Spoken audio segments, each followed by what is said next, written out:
Depuis le vendredi 9 avril 2021. Et donc nous avons initié ce triduum de prière, 3 jours de prière pour notre nation, à la suite de ce que nous avions vécu comme événement malheureux durant le mois de mars. Et nous ne sommes pas reconnus dans ces événements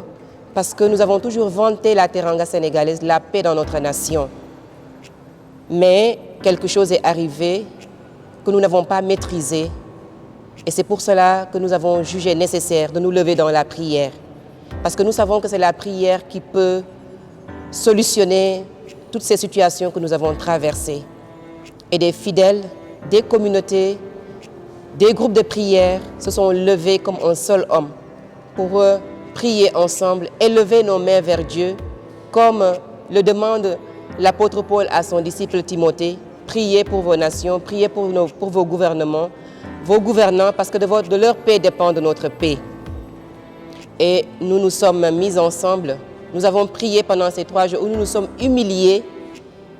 comme le peuple d'Israël jadis s'est humilié devant Dieu pour que Dieu lui fasse miséricorde, pour que Dieu lui accorde sa faveur. Et nous nous sommes retrouvés dans ce thème principal qui a été prêché le vendredi et qui dit « Si mon peuple s'humilie, je le restaurerai, je le guérirai. »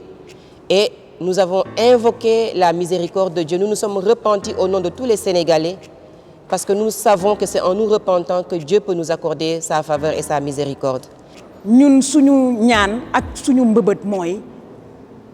nañu ànd booloo ñaan jàmm ku nekk na jàmm soxal ku nekk ndax ñun ay sénégalais lañu ñun ñëpp ko nañu xam ne ci jàmm la lépp xej boo amul jàmm sa kër munoo am jàmm sa dëkk sa jàmmu dëkk ci loolu ngay mënee dund jàmm ci sa kër ci sa liggéeyukaay fépp foo ne jàmm dafa am solo te suñu musalkat ki ñu yónni ki dekkaliku ci fan yii rek ñu paase day ñaan jàmm di ñu woo ci jàmm bonte nañu dund jàmm mais jàmm bi ñun ñoo koy liggéey jàmm bi ñun ñoo koy liggéey nañ ko liggéey ak cofeel bu bëri ak dëgg bu bëri ak koom-koom bu bëri ndax yàlla loo ko ñaan rek mu may la maa ngi ñaan ñëpp sénégalais bépp sénégalais amul góor amul jigéen ak diine boo mën a nekk ak xeet boo mën a nekk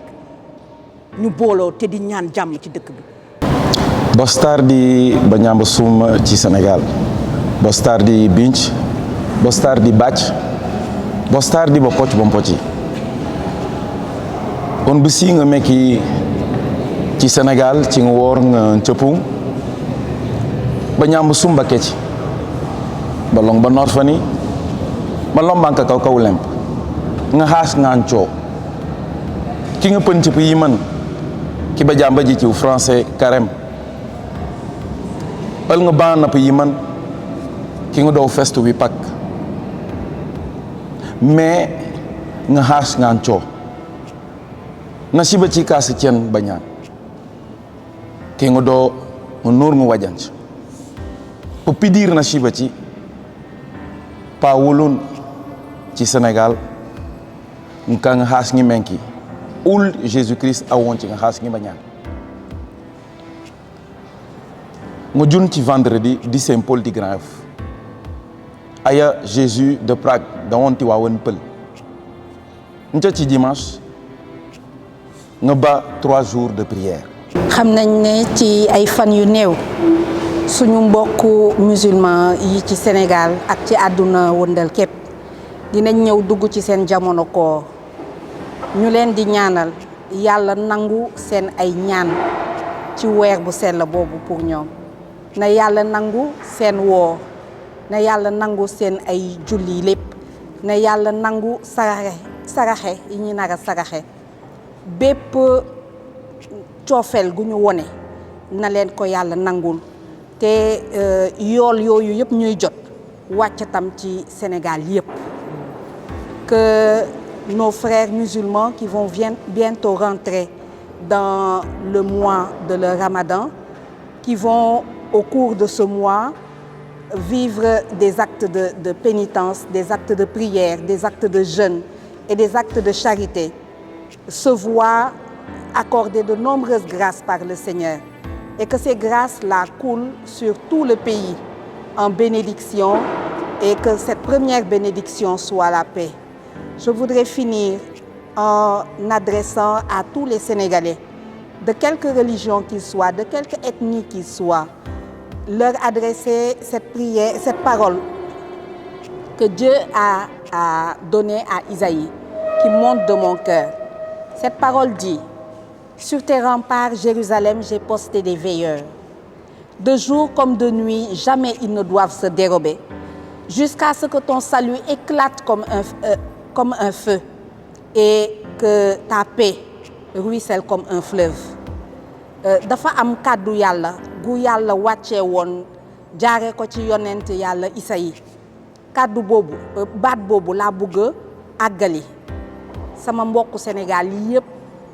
ñu nekk jullit wala ñu nekk chrétien, ñu nekk wolof wala ñu nekk séeréer wala ñu nekk manjaak wala ñu nekk joolaa wala xeet bu ñu mun ci nekk. Yàlla mu ngi ñuy wax ne ñun ñëpp dañu war a taxaw di ñaan suba comme ngoon, di ñaan ba keroog ji suñu jubaay ak suñu jàmm wàcc ni safara ba pare walangaan ni dex. Que chacun de nous soit des veilleurs, que personne ne déserte son poste, jusqu'à ce que nous voyions de nos yeux, dans notre pays, une paix profonde, une paix durable. Amen.